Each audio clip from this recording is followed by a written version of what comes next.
वाहिगुरु जी का खालसा, वाहिगुरु जी की फतेह।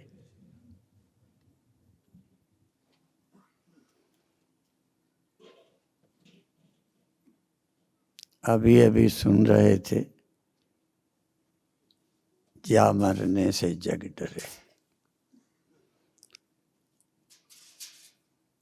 और हमारे गुरुओं ने कहा है, कौन मुआ रे कौन मुआ, ब्रह्मज्ञानी करो विचारा। ज्ञानी विचार करें कौन मरता है।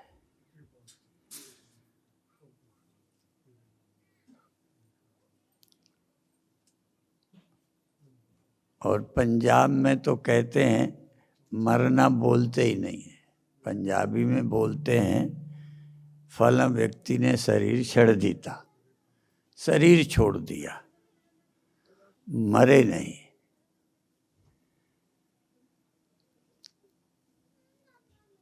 और क्या बताएं, जब यहाँ आते हैं गुरु दरबार में, गुरुद्वारों में, तो हमें ये याद आता है, वाणी गुरु, वाणी गुरु, गुरु है वाणी, बीच वाणी अमृत सारे। अमृत वाणी में ही है। जो वाणी से परिचित नहीं, वाणी के गहराई से परिचित नहीं, वहाँ मृत्यु ही मृत्यु है, जिधर देखो। हिंदी के साधुओं ने कई जगह कहा, मरे मरेन को ले चले मर गए रोवनहार, तुलसी इस संसार में मरे भरे हैं झार। तो जब हम शरीर की तरफ देखते हैं तो सब मरे हुए हैं।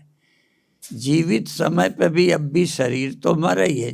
जीवित तो इसके भीतर बैठा है, इसलिए जीवित लगता है। शरीर जीवित नहीं है, शरीर तो मुर्दा ही है। इसमें विराजमान है आप, इसलिए जीवित है। और आप शरीर छोड़ते हैं, ये मरा ही था। इसलिए कौन मरता है, ये विचार करना है। हम कौन हैं, कहाँ से आए हैं, क्यों आए हैं, और शरीर छोड़ने पर कहाँ जाते हैं।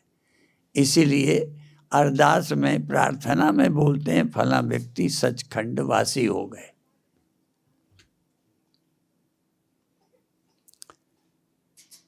अब सच का सीधा अर्थ है, जो सदा रहता है वो सच होता है।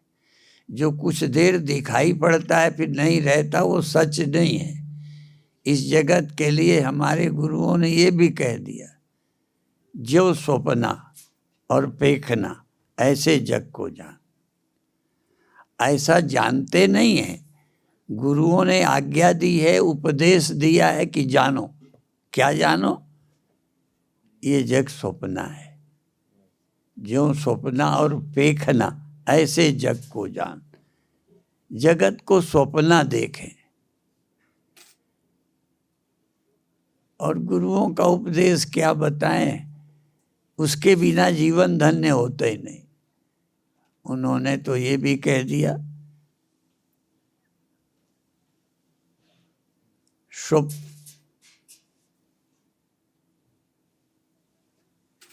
ये जीव स्वप्न देखता है और नरपत एक सिंहासन सोच, स्वप्ने भया भिखारी।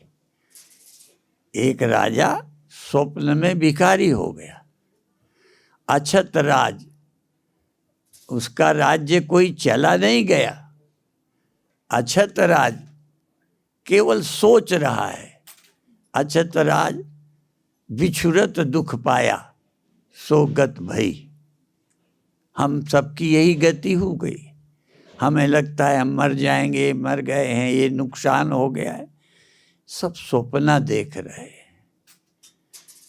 गुरु जगाने आए थे। हमारे आदि गुरु गुरु नानक देव जी का प्रकाश का समय भी है, और माता साहेब कौर का भी जन्मदिन है। तो गुरु महाराज का तो प्राकट्य ही इसलिए हुआ कि अंधेरा मिटाने के लिए, धुंध मिटाने के लिए। मनुष्य के मन में भ्रम फैले हैं। और नवें गुरु जी का ये भी एक शब्द है, पूरा न कह के आखिरी लाइन, बाहर भीतर एको जानो, ये गुरु ज्ञान बताई। कह नानक बिन आपा चीन्हे, मिटे न भ्रम की काई। बिना आत्मा को अपने पहचाने हम कौन हैं, ये बिना पहचाने भ्रम की काई नहीं मिटती। मनुष्य भ्रम और भूलेखे में पड़ा हुआ है, तो गुरुओं का आना ही भ्रम और भूलेखा मिटाने के लिए। तो गुरु नानक देव जी महाराज का कल प्रकाश दिवस था। अभी हमारे द्वार से आए, उन्होंने समाज का अंधेरा मिटाया। और गुरुओं ने सबने ज्ञान दिया, प्रकाश दिया, भ्रम मिटाया, सेवा और सुमिरन का संदेश दिया।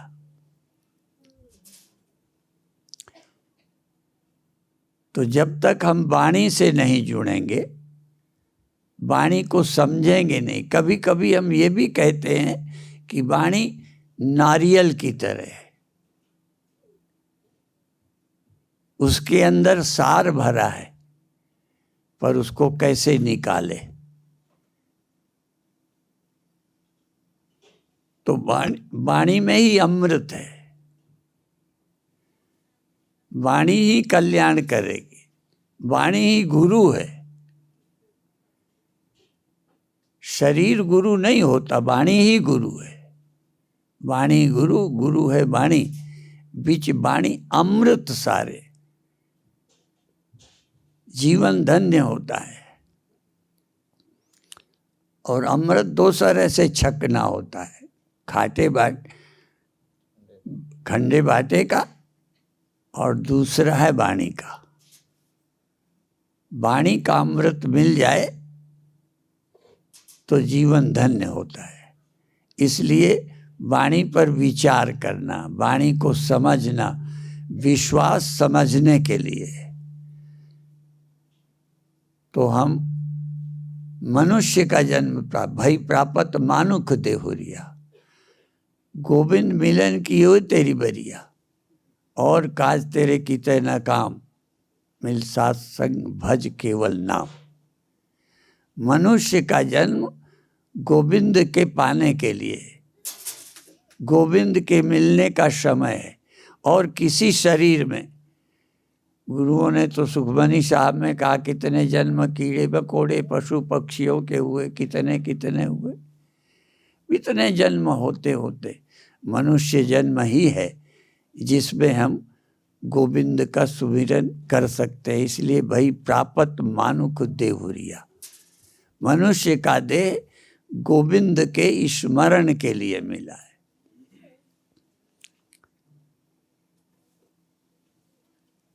और यही संसार, ये सब गुरुओं ने कह दिया। ये मन माया में फंसता है, जैसे दीवाल का चित्र, ऐसे ये मन माया से हटता नहीं है, ऐसा संदेश दिया। पर उन्हीं गुरुओं ने एक जगह इसे माया कहा और दूसरी जगह ये भी कह दिया, ये जग सब गोविंद है, सब गोविंद है, गोविंद बिन नहीं कोई।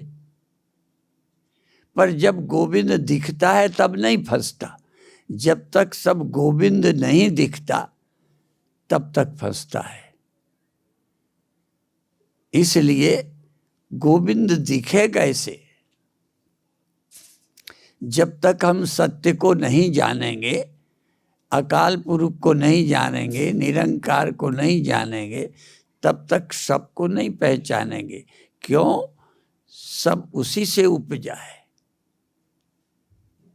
जब हम उसे पहचानेंगे कि ये उससे उपजा है, तो ये सब उसी का रूप है, ये जग हर का रूप है। जब ये समझ आ जाएगा तब कैसे फंसेंगे? ये जग हर का रूप है, हर रूप नजर ही आया। अभी क्या है? हर रूप होते हुए नजर नहीं आता। ये जग हर का रूप है, हर रूप नजर ही आया। धन्य है वो गुरुमुख, वो मनुष्य।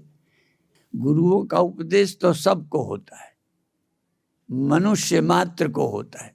किसी मजहब के लोग नहीं मानते, नहीं सुनते, ना सुने, पर गुरु किसी एक के लिए नहीं कहते।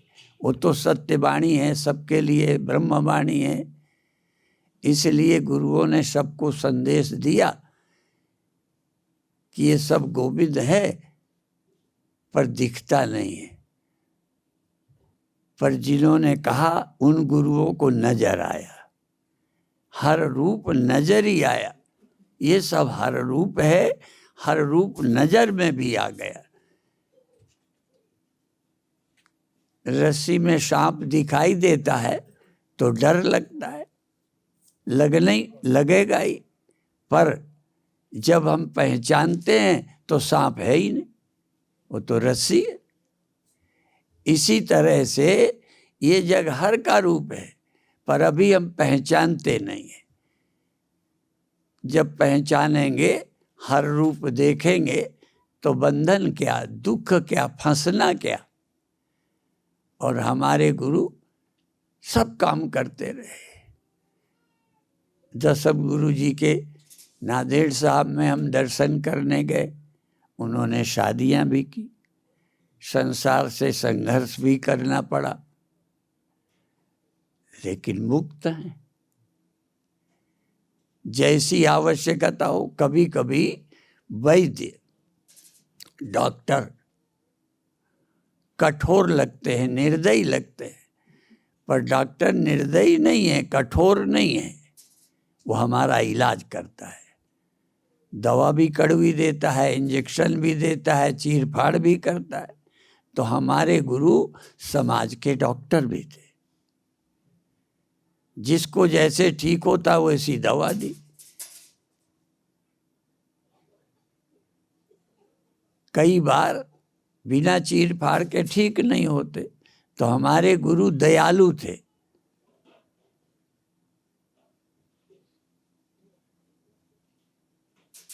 एक जगह गीता में भगवान राम के लिए भी एक शब्द आया है गीता में कि मैं शस्त्रधारियों में राम हूं।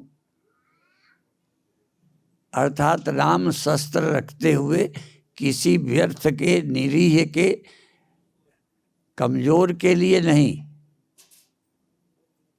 अत्याचारियों के लिए। ऐसे गुरु महाराज की कृपाण किसी निर्दोष को सताने के लिए नहीं, जो इस लायक थे उनके लिए थी।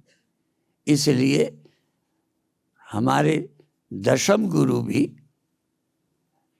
हमारे राष्ट्र के, आप लोग तो हमसे ज़्यादा, हम तो आप लोगों से सीखते हैं। वो हमारे पिता दशम गुरु पिता हैं, हम उनकी संतान हैं। और हम सच बोलते हैं। एक बार हम अमृतसर में थे, तो एक गुरुमुख रिक्शा लेके आए। तो जैसे साधु को देख के, लाल कपड़े देख के आम लोगों को लगता है ये महात्मा है, ऐसे ही हम जब केसधारी को देखते हैं तो हमें गुरु गोविंद सिंह महाराज नजर आते हैं।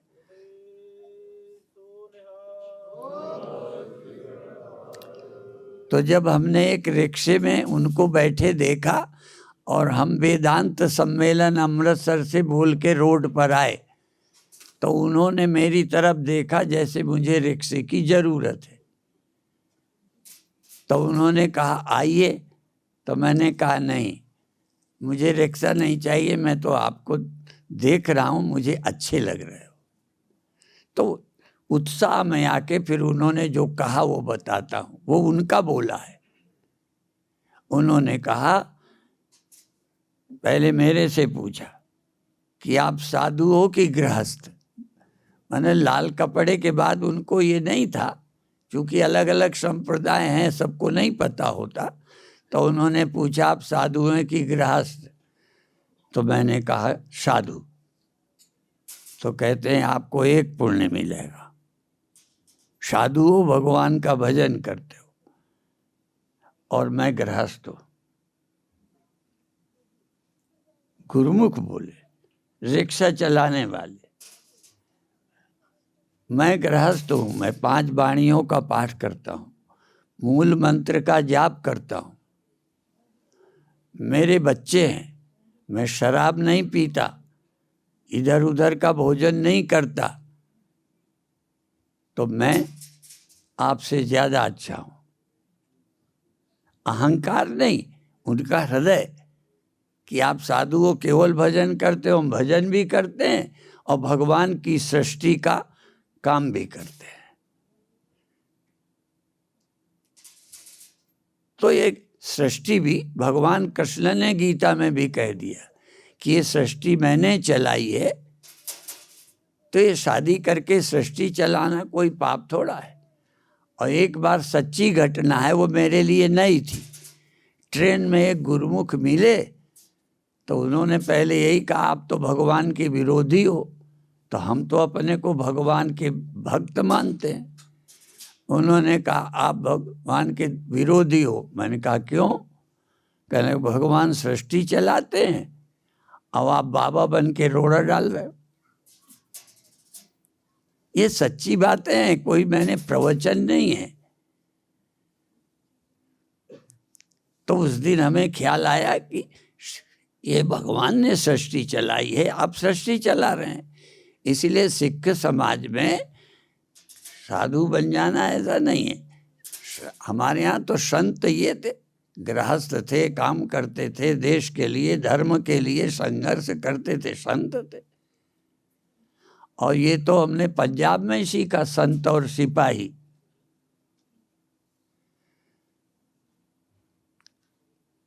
दशम गुरुजी संत भी थे और सिपाही भी थे। माने सिपाही का रक्षा का भी काम करना और संत रहना। कई बार सिपाही निर्दोष को पीटते हैं, वो संत नहीं है, दयालु नहीं है, हृदय नहीं है। लेकिन संत हृदय में दया भी रखते हैं, पर आतताई को दंड भी देते हैं। तो ये संत और सिपाही हैं।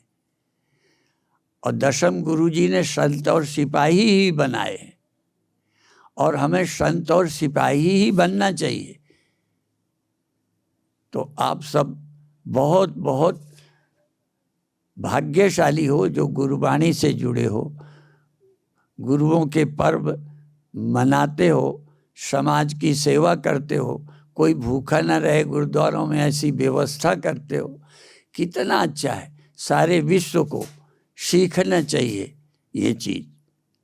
अभी अभी बात चल रही थी कि कोरोना के दिनों में बिना कुछ देखे सबकी सेवाएं की। तो गुरुओं का तो उपदेश ही है। हमने आप लोगों से ही सुना कि ईंधन की कमी थी तो दरवाजे को तोड़ के काट करके रोटियां बनाई, पर किसी को भूखा नहीं जाने दिया। ये हमें प्रेरणा मिलती है, और ये प्रेरणा सिख समाज के अलावा और कहाँ मिलेगी? और सिखों को कहाँ से मिली? गुरुओं से मिली। इसलिए आप जब दिखते हैं तो हमें गुरुओं का दर्शन होता है। तो ये हमारी परंपरा जीवित रहे, अधिक से अधिक हर देशवासी इसका लाभ उठाएं। और आज भी जिस देश में, जिस अनेक देशों में सिख हैं, वहाँ इनका सम्मान है, अच्छा काम करते हैं। तो ये प्रेरणा हमें गुरुओं से मिली, और जो गुरुओं के बताए मार्ग पर चलता है उनका लोक और परलोक दोनों सुधरते हैं। लोक सुखी परलोक सुहेले। तो लोक भी ठीक और परलोक भी। तो अधिक नहीं कहते, आपके दर्शन हुए और इस पावन गुरुद्वारे में दर्शन हुए। माता जी के जन्म दिन में भी हमें आने का अवसर मिला, और आप सबके भी दर्शन हो गए। और आपका मतलब आप में बैठी गुरुवाणी, आपके भीतर विराजमान गुरु संदेश, उसको देख करके, जैसा कि मैंने कहा कि उस गुरुमुख को देख के जो रिक्शे चला रहे थे, पर हमें फिर दोहरा दें, रिक्शा चलाने वाला इतना मस्त, कई बार बड़े बड़े पदों में बैठे हुए दरिद्र होते हैं, राजनीति के बड़े पदों में। एक रिक्शा चलाने वाला जिसके हृदय में गुरुओं का संदेश बैठा है वो इतना मस्त, और वो हमें कहता है कि आपको 1 फल मिले, हमें 2 फल मिलेंगे। तो आप सब इसके लिए बहुत बहुत बधाई के पात्र हैं।